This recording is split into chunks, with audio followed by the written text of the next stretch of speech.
Abonnez-vous et cliquez aussi sur la petite cloche de notification pour ne rien rater de nos prochaines vidéos. N'oubliez pas de partager aussi la vidéo et de la liker. Afrique N24.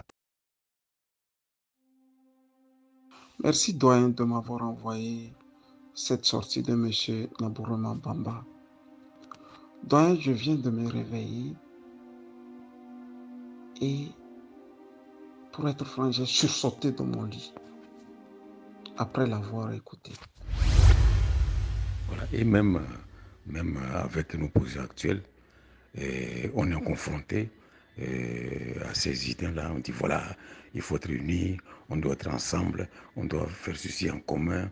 Or, les gens voient sur le plan politique, objectivement, la plupart nous combattent. On nous combat parce qu'on ne veut pas affronter nos idées politiques. Alors, on dit voilà, ils sont corrompus, ils vont chercher l'argent, j'ai fourni à Singbi, celui-ci a pris tel million, etc. etc. C'est-à-dire que la stratégie, c'est le dénigrement, sinon la confusion. Parce que vous savez, un homme politique n'a de valeur, n'a de poids que lorsqu'il a la confiance du peuple. Donc, on veut détruire cette confiance que le peuple a en nous. Parce que c'est notre courant qui gagne les élections depuis. C'est notre courant. Que ce soit Gilchrist, que ce soit Boa Kitani, que ce soit Jean-Pierre Fabre, c'est nous qui gagnons depuis que ça a commencé à partir du 98. Alors vous voyez, donc il faut casser cette confiance-là que le peuple a en nous.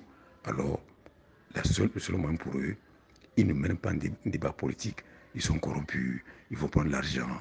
Vous voyez le discours du ministre à l'entraînement de notre vice-président.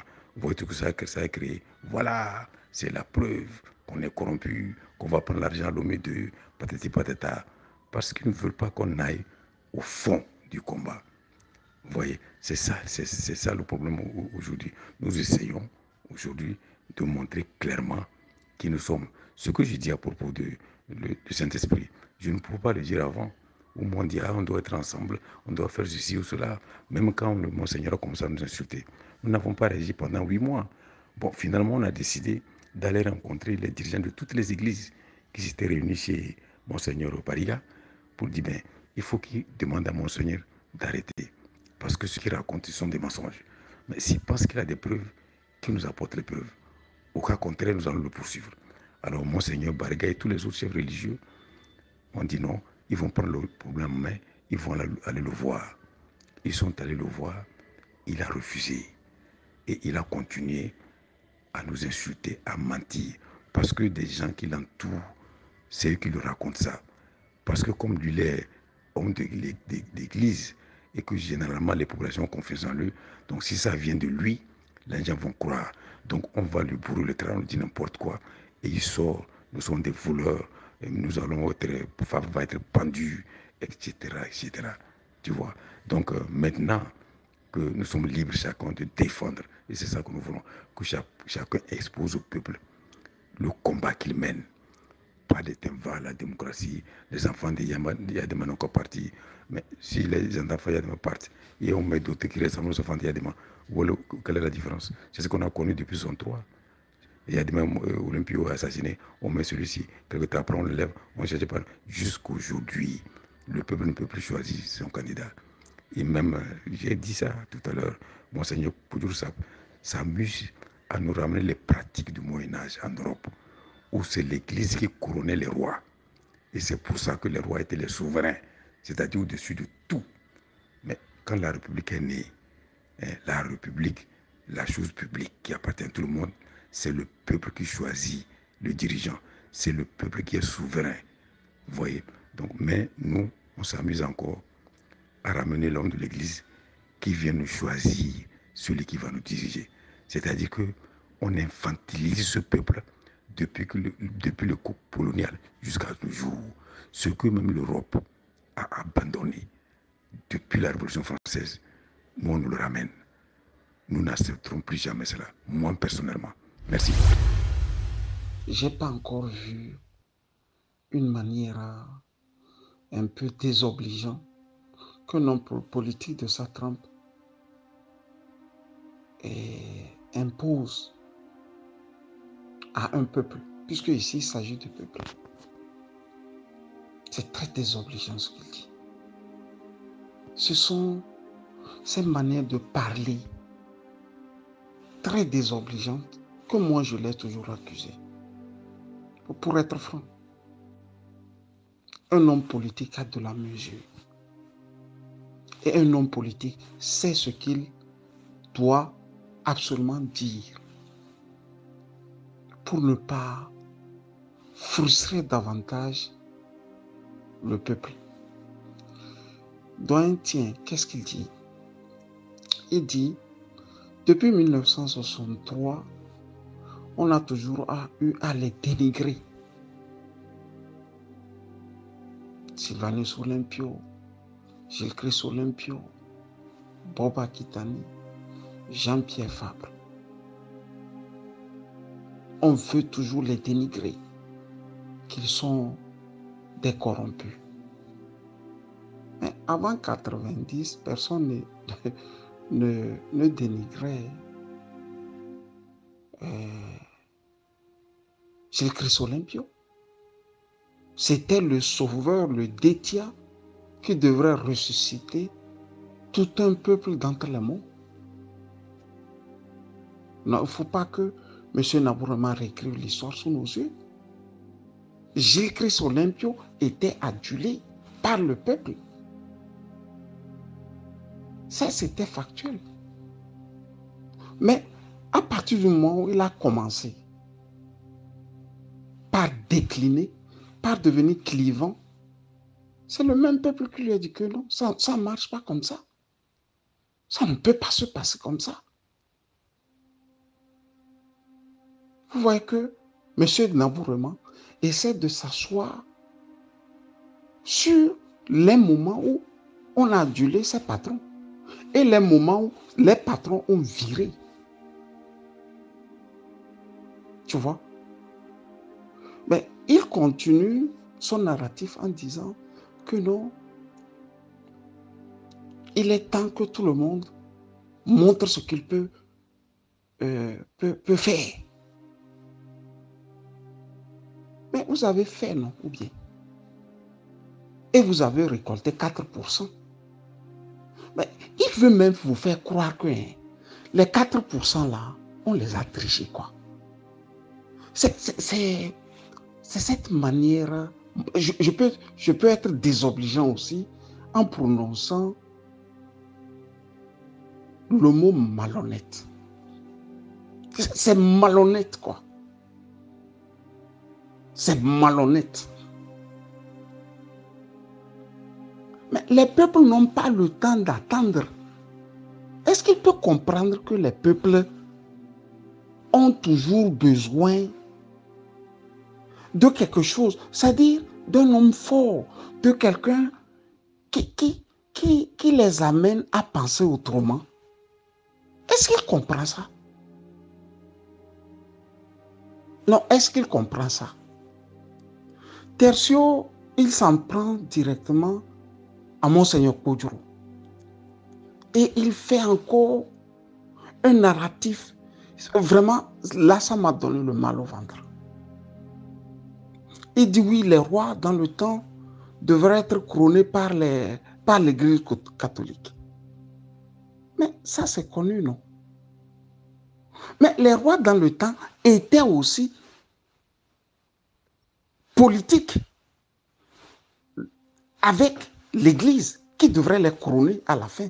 Parce que quand tu devenais roi, tu dois aller te soumettre à l'évêque, à l'Église catholique, non? Ça, c'est connu, non, en Europe. Et j'ai eu à toujours le dire, l'Église catholique est devenue faible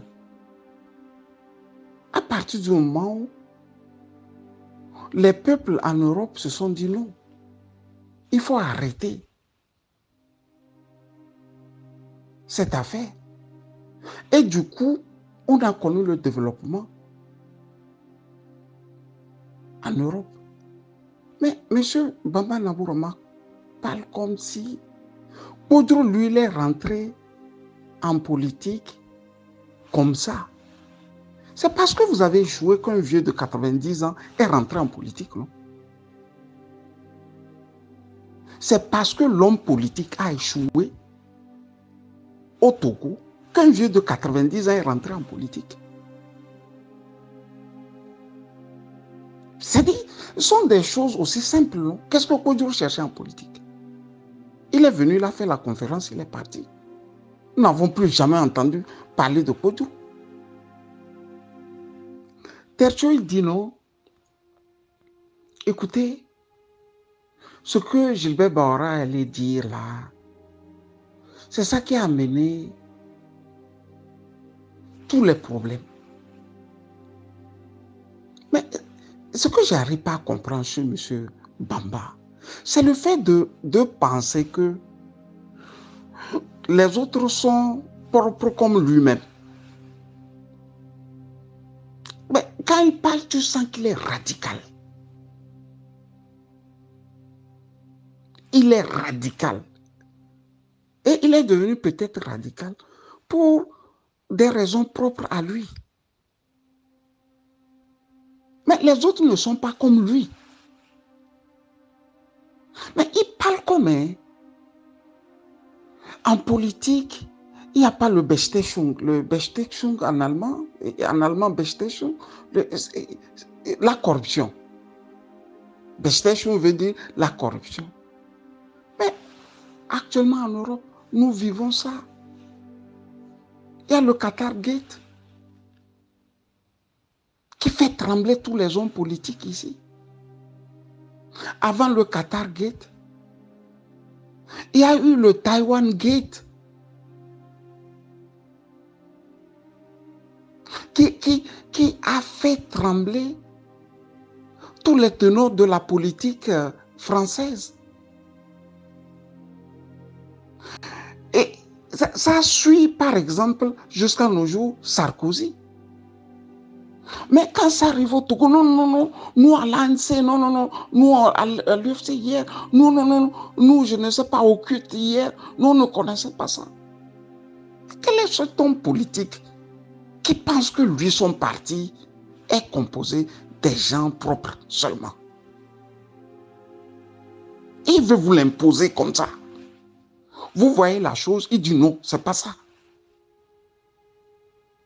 Si la ka fouye bmbe ka fou, si la ka la anble, okpil bamba si la ka la anble. Bon, on a besoin tourne ben ka la anble. Ça, c'est pas un homme politique. Monsieur Bamba, c'est un syndicaliste. Il faut le prendre, il faut l'amener dans un syndicat.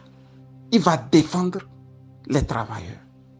Sinon, on ne peut pas chaque jour écouter ces choses révoltantes. C'est désobligeant. Mais les Gilbert même qui donnent disent, nous on a donné. Toi tu dis, on n'a pas, vous ne nous avez rien donné. Nous sommes propres. Ceux-là, on a donné même ce thèse. Eux ne disent rien. Et toi, tu deviens l'avocat du diable. Mais si tu accusais Kodjour de vous avoir insulté parce que vous avez pris de l'argent, ceux-là même qui vous ont donné l'argent disent on a donné. Toi, tu dis non. Mais ce n'est pas des politiques comme M. Dambourama. Les Togolais veulent. Surtout la jeunesse. Mais il dit que c'est eux seuls on insulte. On insulte. Ce qui veut dire qu'il ne lit même pas la presse togolaise. D'abord, il hait les journalistes togolais. Il hait les journalistes togolais. Tout ce que lui, il aime tenir ou lire, ce sont les vieux trucs concernant le culte. Et il les a. Il vous le lit des fois. Les vieilles planches là du culte dans le temps. C'est ça lui, il aime. Vous l'avez jamais vu avoir pour référence un journaliste actuellement au Togo. Il n'y a pas de journaliste au Togo à ses yeux. Ce sont les journalistes là, au temps du culte là. C'est eux les journalistes de référence. Ils aiment vivre dans le passé. Maintenant que tout est clair là, allez encore. Allez aux élections. Si l'ANC a des conseillers politiques comme ça, sincèrement, dites-moi, qu'est-ce qu'ils peuvent encore gagner si ce n'est pas vendre leurs échecs avec des papiers, de l'argent, sonnant et trébuchant. Je comprends pourquoi ils ont eu 4%. Si ce sont les Bamba qui ont conseillé, Ces gens-là, je vois pourquoi ils ont eu 4%. Nous invitons, comment dirais-je, nous invitons les deux équipes ANC DMK à une cessation d'hostilité.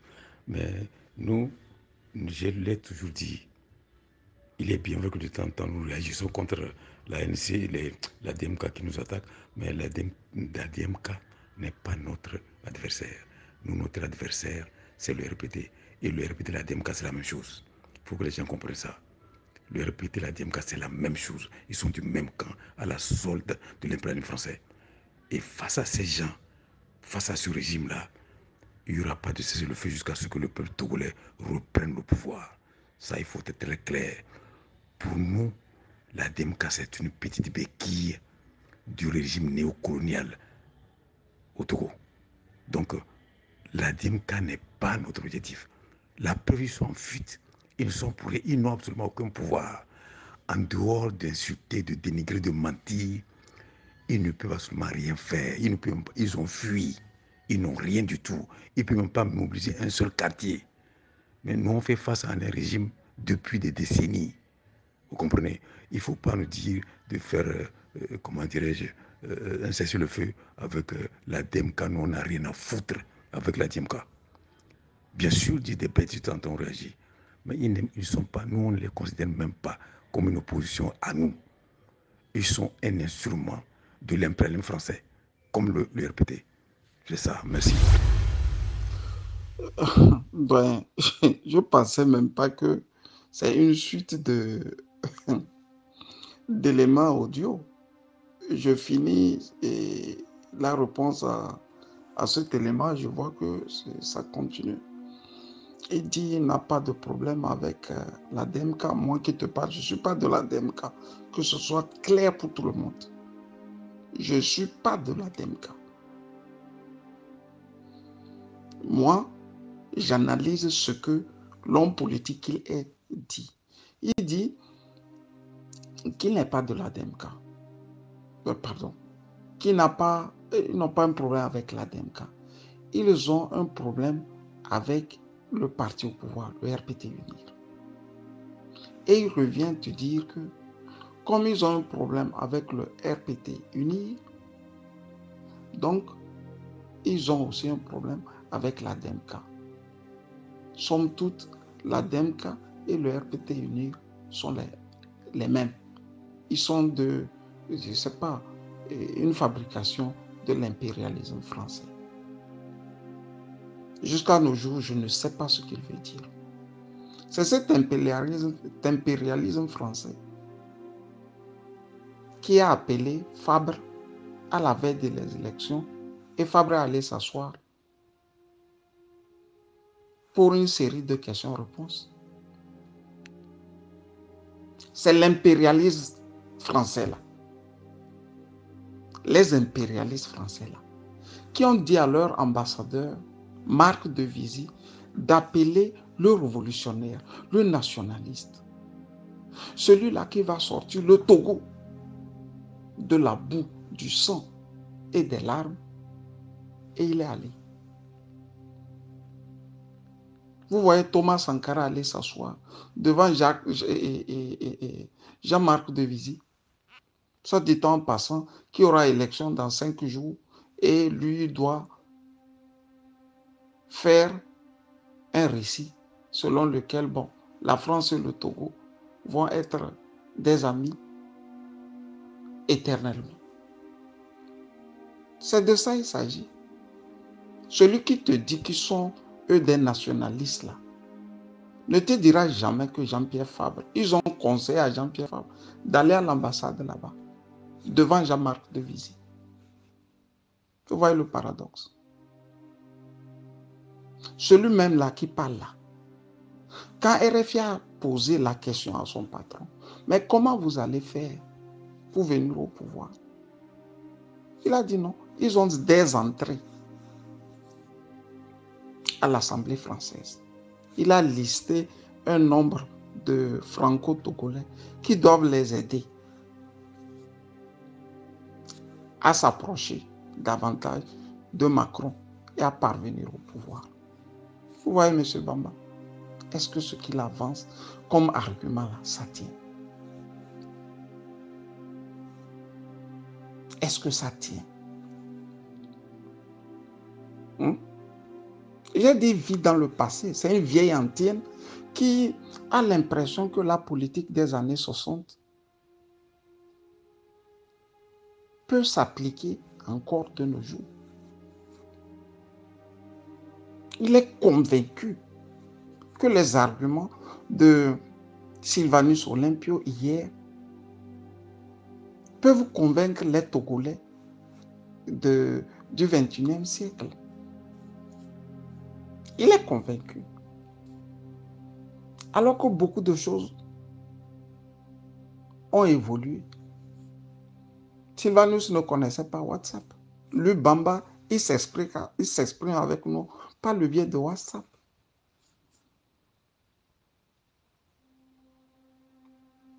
Vous voyez? Ouais. C'est pas, il faut plus. J'ai compris. Il y a un cadre de l'ANC qui m'a laissé cette phrase-là. Et finalement, c'est ça que je comprends. Il m'a dit,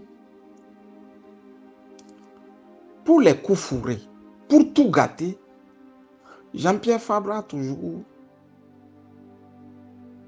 M. Bamba comme homme de main.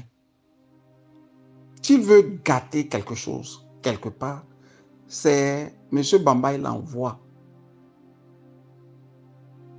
comme négociateur. Parce qu'arrivé là, il s'assied, il gâte et puis il s'en va. Mais pour faire encore un peu joli le parti, non, il ne l'envoie pas. Il va trouver quelques hommes de paille.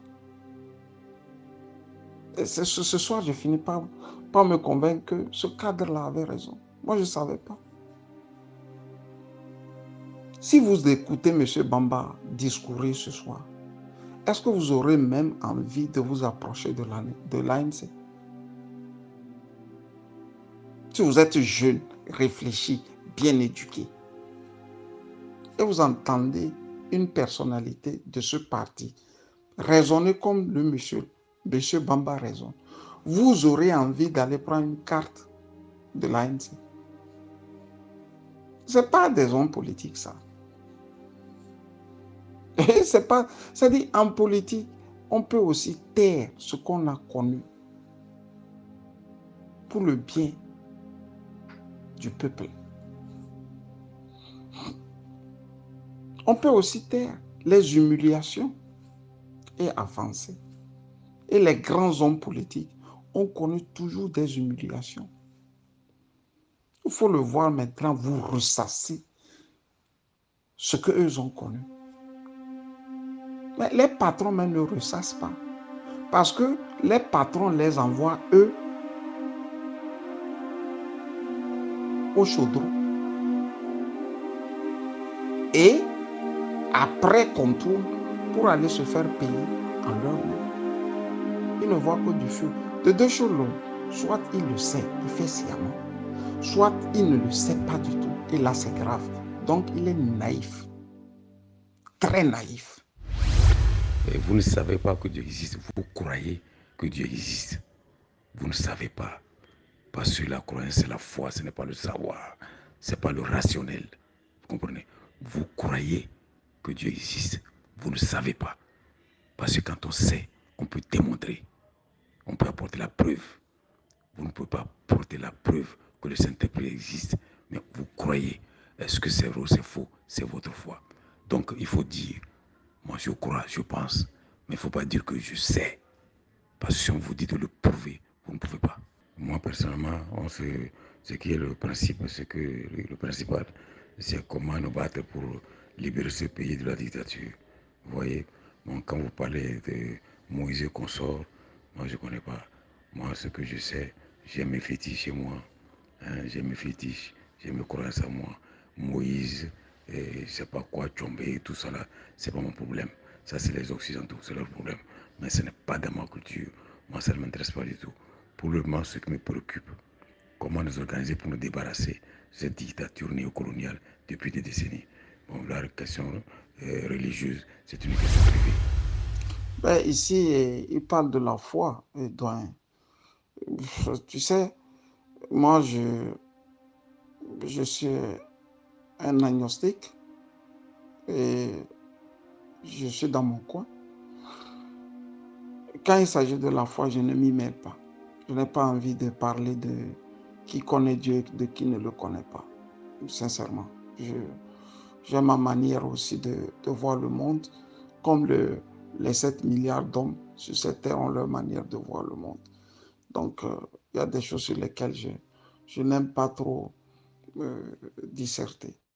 Vous êtes de plus en plus nombreux à nous suivre sur Afrique N24, et vraiment nous tenions à vous en remercier. Nous lisons tous vos commentaires qui enrichissent le débat et vraiment nous vous demandons de nous soutenir pour continuer à avoir cette ligne éditoriale indépendante, et vous proposer des émissions toujours de plus en plus enrichissantes. Merci et à bientôt. Likez la vidéo si ce n'est pas déjà fait. Laissez aussi votre point de vue en commentaire.